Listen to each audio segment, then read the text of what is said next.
Nataranta ang mga netizens at Gatlin fans nang mag-viral sa Twitter ang mga puto ni Catherine Bernardo na nasa airport na may hila-hilang maleta at hawak na jacket. Inakala ng fans na papunta na sa Canada si Catherine para mag-shooting ng inaabangang reunion movie niya ng with Alden Richards. Ang iba naman ay inakala susundayin Catherine sa Hong Kong si Alden na nag-shooting na roon ng Hello Love Again. Pero mali nga ang ilang netizens dahil para sa isang endorsement ng actress kaya nasa airport siya. Eksena iyon sa endorsement shoot ni Kat at hindi para sa pelikula. Hindi mo rin masisisi ang ilang fans dahil halos kasabay ng mga naglabasang photos ni Kat ang Instagram post ni Carmi Raimondo, ang creator ng Hello Love Again. Sa IG post ng Twitter, mababasa na tela nagpapasalamat ito sa Hong Kong kung saan kinunan ang unang movie ng Kat din na Hello Love Goodbye.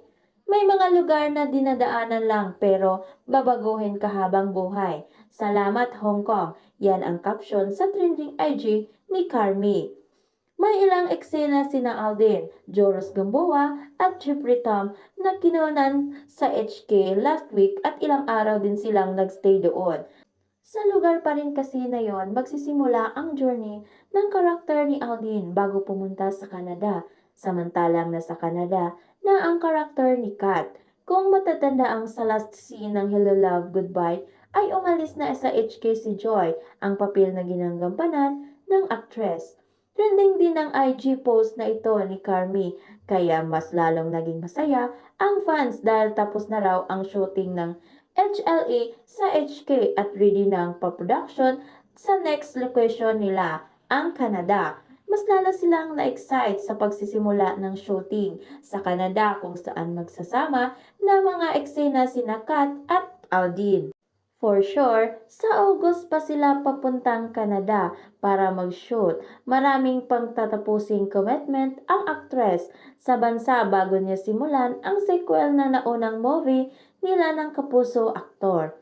Tsaka tatapusin din sa kasi muna ang concert ni Aldin sa Canada sa buwan ng August bago sila mag-shooting ni Kat.